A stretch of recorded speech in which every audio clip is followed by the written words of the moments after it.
बहुत खराब हालत है, चला नहीं जाता। एक लड़की है, उन्होंने मेरा सारा घर लूट लिया, वही लेगी सब जो कुछ था। कि न मदन को जानूं मैं और न और किसी को जानूं। किसी भी हालत में अगर जो खड़े होकर भी नहीं चला जाएगा तो सरकते सरकते नीचे को बैठे बैठे भी बेच के खाऊंगी, लेकिन किसी से मांगूंगी नहीं। मानो तो मैं गंगा माँ हूँ, ना मानो तो बहता पानी। मेरा परिवार में कोई नहीं है, अकेली हूँ मैं भीख नहीं मांगूंगी। आज मुझे 60 साल हो गए यहाँ। ये अगर जो भी मांगनी पड़ गई मुझे तो गंगा माँ है, इसकी गोद में चली जाऊंगी। भीख नहीं मांगूंगी, थैले बेचती हैं। उम्र आप बस मत पूछिए। आपकी माँ, मेरी माँ, दादी के बराबर। 92 लीजिए, 92 साल की हैं, कोई नहीं है परिवार में, इन्हीं घाटों में घूमती है। हो सके तो एक बार ढूंढने जरूर आइए। उम्र भले ही इनकी 92 साल हो, लेकिन इनका जिगर आज के किसी नौजवान से कहीं गुना मजबूत है।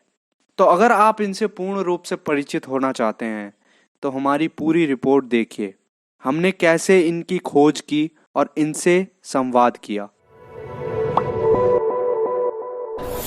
मानो तो मैं गंगा माँ हूँ, ना मानो तो बहता पानी।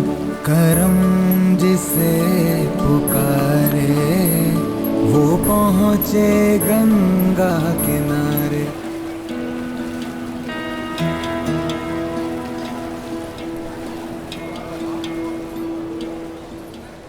नमस्कार दोस्तों, मैं गौतम खट्टर। आज दी हरिद्वार एक्सप्रेस की टीम हर की पौड़ी पर है और आज हम निकले हैं एक ऐसी शख्सियत को ढूंढने जो स्वाभिमान और आत्मनिर्भरता की प्रतिमूर्ति हैं, जिनसे पूरा देश प्रेरणा ले रहा है। और उस शख्सियत को देखने के बाद टेलीविज़न पे लोगों ने हमें संदेश भेजे और हमसे आग्रह किया कि वो शख्सियत कुछ और संदेश देना चाहती थी टीवी पर, लेकिन वो रह गई संदेश देते देते।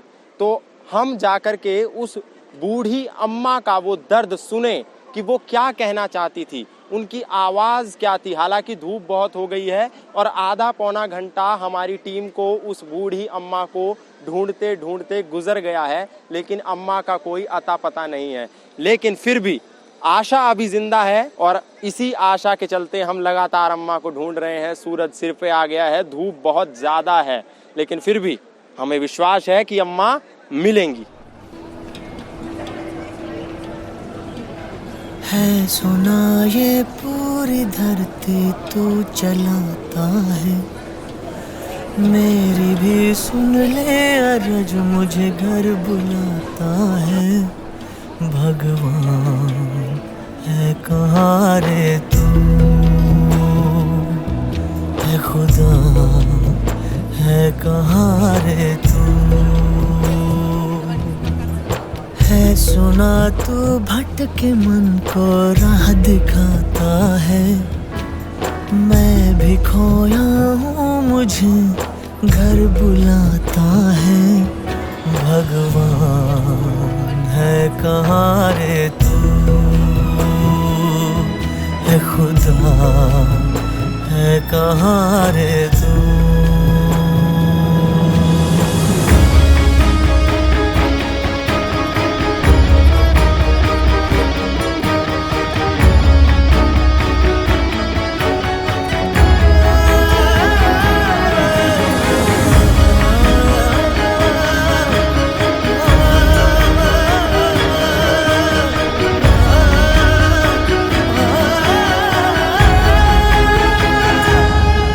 मैं पूजा करूं या नमाज़ें पढ़ूं, अरदास करूं दिन रात,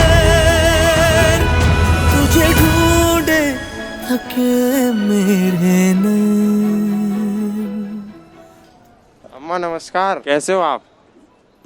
देखने में तो ठीक हूँ मगर हालत से नहीं है, बहुत खराब हालत है, चला नहीं जाता। तबीयत खराब है? तबीयत खराब है। अच्छा, बुखार भी रहता है, कमजोरी ज़्यादा सता रही, खाने की भी दिक्कत है, पैसे की दिक्कत है। तो माता जी, आप उस दिन कुछ कहते कहते रह गई थी, कुछ कहना चाहती थी, लेकिन जल्दीबाजी में शायद चाहती थी। और अभी मैं कहूँगी, क्लियर बोलूँगी मैं कि भीख नहीं मांगूंगी मैं। भीख मांगने से तो माँ गंगा है ना, ये देगी मुझे। मांगूंगी इसी से, यही देगी यार, इसी की गोद में रहूंगी। लेकिन मैं पेंशन भी नहीं, ये सोच रही पेंशन मांगूंगी, क्या करूंगी, किसके लिए रखूंगी। मुझे वैसे कोई थोड़ा बहुत ना वो कर दे, हार्ट की, ब्लड प्रेशर की, वीकनेस, ब्लड नहीं बन रहा, डॉक्टर ने साफ मना कर दिया, आंखों से भी कला बनने लगी। तो परिवार में कौन कौन है आपके? परिवार में मेरे कोई नहीं है, ना लड़का है, ना लड़की है, ना आदमी है, कोई दौरानी जिठानी, कोई मेरे परिवार को नहीं। तन्हा अकेली हूँ। नहीं, कोई बच्चा तो होगा ना? बच्चा कोई नहीं, एक लड़की है, उन्होंने मेरा सारा घर लूट लिया, वही लेगी सब जो कुछ था। वो रह रही इस टाइम हल्द्वानी रह रही है, उसके हस्बैंड उसमें काम करते हैं रोडवेज में सरकारी नौकर है। लेकिन वो भी केवल लूट भी लिया, पैसा भी ले लिया, घर भी मकान उकान सब बेच के ले गई, और फिर भी मुझे मारे जो आज मैं इस हालत पर हूँ कि चला नहीं जा रहा मुझसे, चलने से भी मजबूर हूँ। अब ये बताइए मैं कहाँ जाऊँ, जबकि मैं भीख भी नहीं मांग सकती, मांगूंगी भी नहीं। मुझे आप सहारा दीजिए, कोई ऐसा बंदा खड़ा हो जा जो कि मुझे इतना करे जाए कि हाँ मैं रोटी खा जाऊँ बैठ कर। चला फिरा तो जाने का नहीं, मुझ सब जाइए, चलना फिरना मेरे बस का नहीं रहा। ये मेरा कहना है, ये मेरा आप सबसे मेरी ये रिक्वेस्ट है कि भीख ना मांगो, भीख नहीं मांगूंगी, करके खाऊंगी, जब तक सांस चलेगा करके खाऊंगी। क्या नाम क्या है आपका? मेरा नाम संतोष देवी। ये संतोष देवी की कहानी है।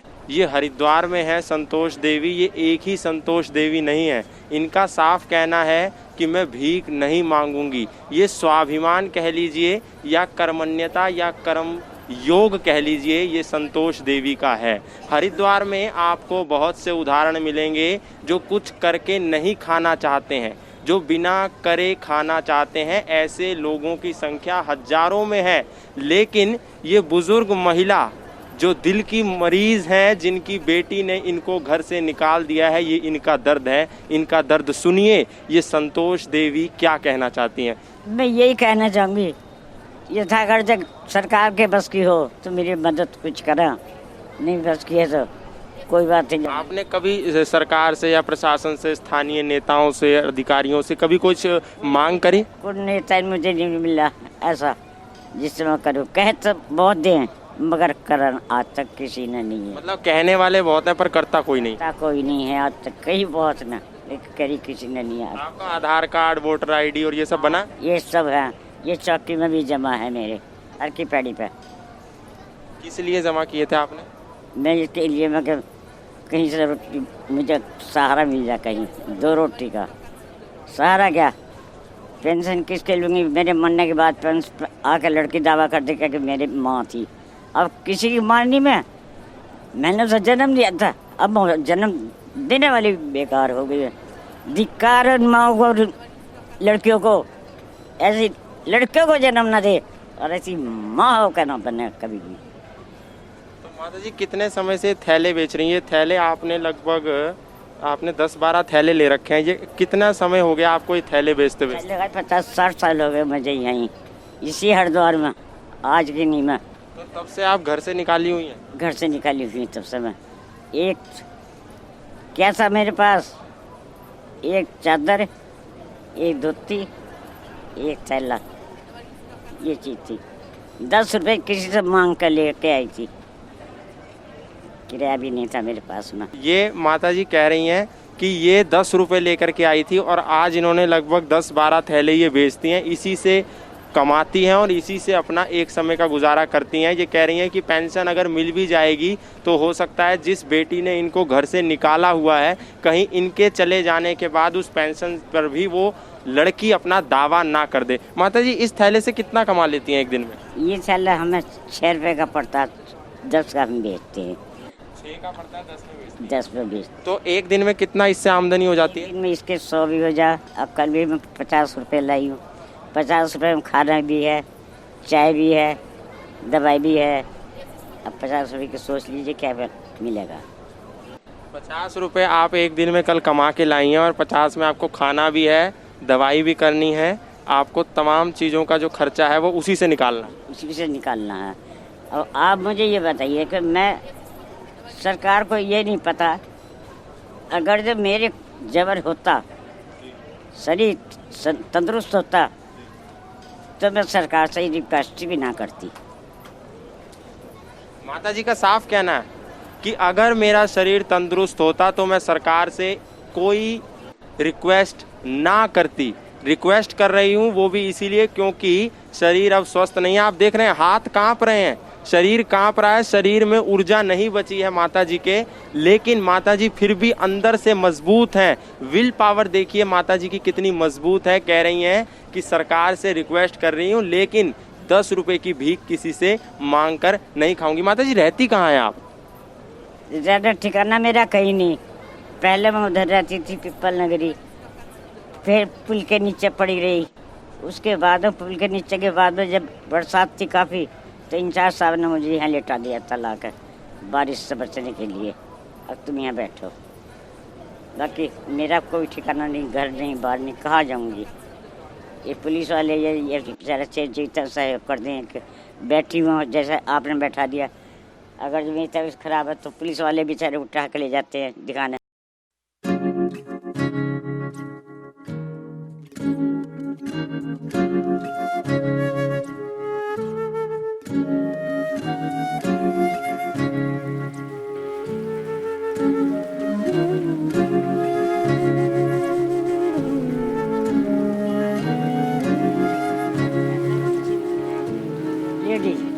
और वो भी बुढ़िया, कोई नहीं बात करता। कोई जवान होता तो उनके सामने अड़ के बातें करता, लेकिन हिम्मत नहीं इतनी कि न मदन को जानूँ मैं और न और किसी को जानूँ।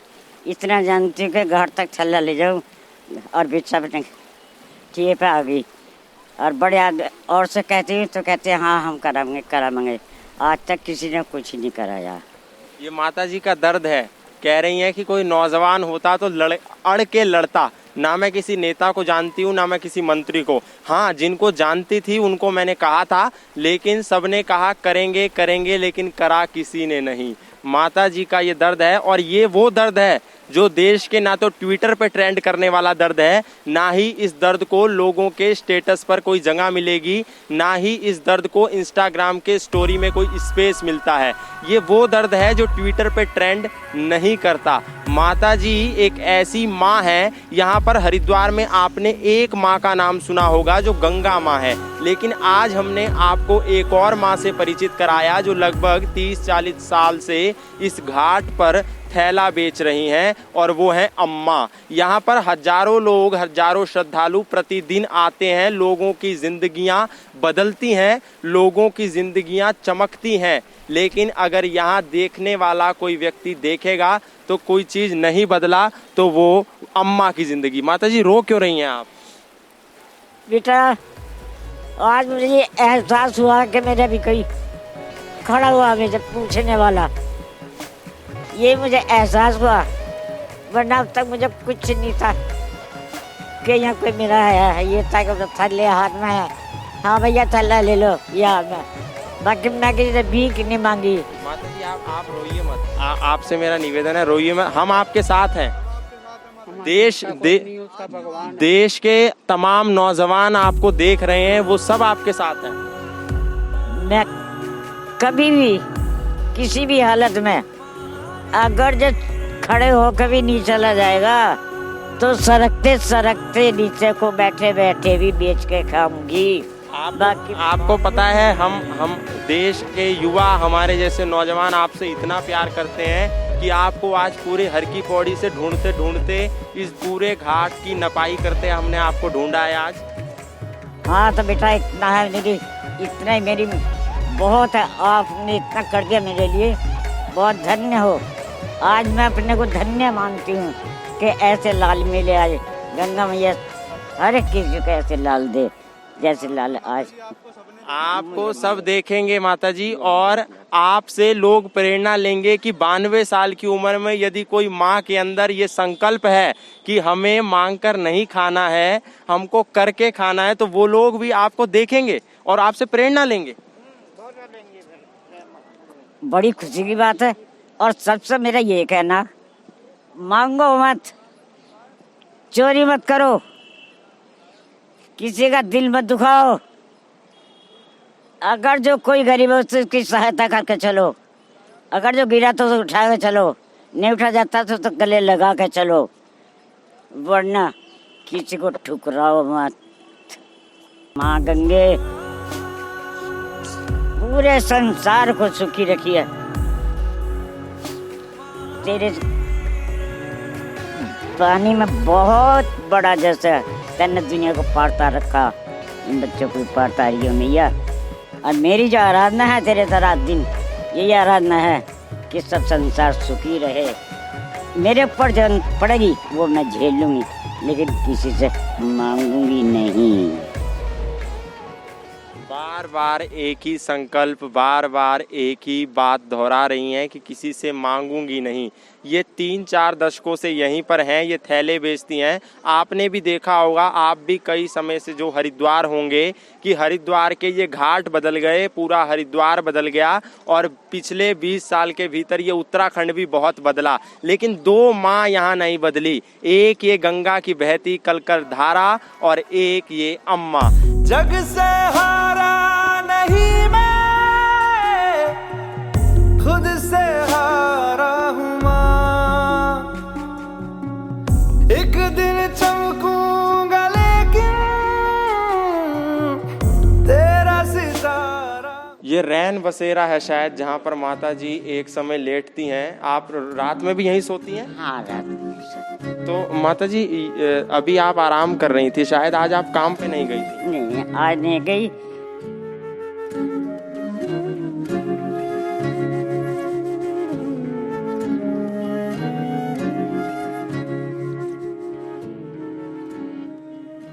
सदी के ये भाई ये जो कुछ है, बस यही आपका जमा पूंजी? बस ये जमा पूंजी में जो कुछ चाहिए ये बस। तो भोजन वगैरह आप क्या करते? कोई पहुंचाता है आपको? कोई दे जाता है, कोई कभी आके मीडिया वालों ने भेजा। अच्छा, आप देख सकते हैं ये 4 कपड़े माता जी के, ये एक कंबल, एक चद्दर, एक ये पन्नी की थैली, और वहां पर कुछ 1-2 बॉटल है, और ये आधा ये पैकेट बिस्किट का पड़ा है, और ये एक हवा वाला पंखा आप देख सकते हैं। माता जी एक मिनट, ये हवा वाला पंखा, टॉर्च, बस यही इनकी जमा पूंजी है, यही इनको प्रकाश दिखाने का सामान है, यही इनकी एक परिवार है, यही इनका घर है। आप देख सकते हैं 92 साल की एक बुजुर्ग महिला का स्वाभिमान। ये 4-5 और ये 10-15 थैले हैं माता जी के, यही इनको जीने के लिए प्रेरित कर रहे हैं। इनका आज भी कहना है कि ये मांग के नहीं खाएंगी। ये तमाचा है उन लोगों के मुंह पर जो देश में करोड़ों की संख्या में मांग के खाने वाले हैं, कुछ ना करके खाने की चाहत रखते हैं। माता जी कुछ संदेश आप देना चाहती हैं, क्योंकि एक बहुत ही दयनीय स्थिति में आप जी रही हैं, और कुछ मांग आप और करना चाहती हैं कि सरकार से या देश के लोगों से? जमा पूंजी रखो तो ऐसे को रखो जो तुम्हें सहारा दे, तुम्हारा अंत करे कोई। बिल्कुल ये कहाँ भाई उनकी सेवा करी, मरते मरते उनकी सेवा कर दी। वरना चाहे बेटी हो या बेटा हो, किसी के भरोसे मत रहना। किसी बेटी बेटे के भरोसे मत रहना, अपनी सुरक्षा स्वयं करना, अपनी सावधानी करना। मैं तो नहीं हूँ इंसानों में, बिकता हूँ मैं तो इन दुकानों में। मैं तो नहीं हूँ इंसानों में, बिकता हूँ मैं तो इन दुकानों में। दुनिया बनाई मैंने हाथों से, मिट्टी से नहीं जज्बातों से। फिर रहा हूँ ढूंढता मेरे निशान हैं कहाँ, मेरे निशान हैं कहाँ, मेरे निशान।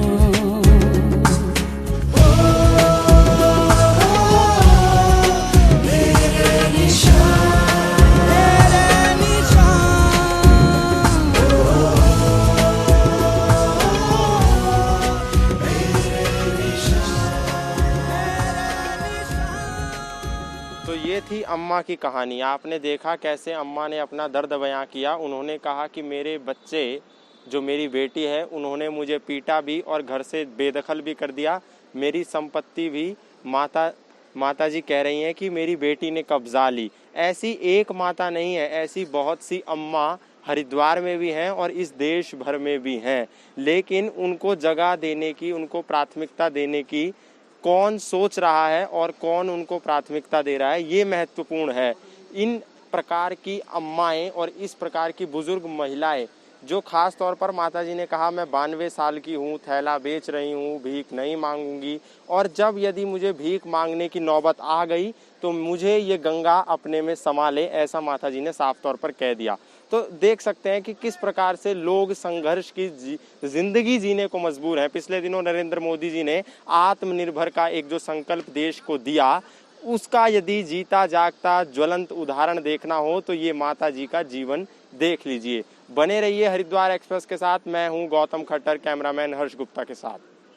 हम आशा करते हैं हमारी इस रिपोर्ट को देखने के पश्चात आप इनसे पूर्ण रूप से परिचित हो चुके हैं। अगर आप किसी भी प्रकार से इनकी सहायता करना चाहते हैं, इनकी मदद करना चाहते हैं, तो हमसे संपर्क करें। हम आपको इन तक पहुंचाने का पूर्ण रूप से प्रयास करेंगे।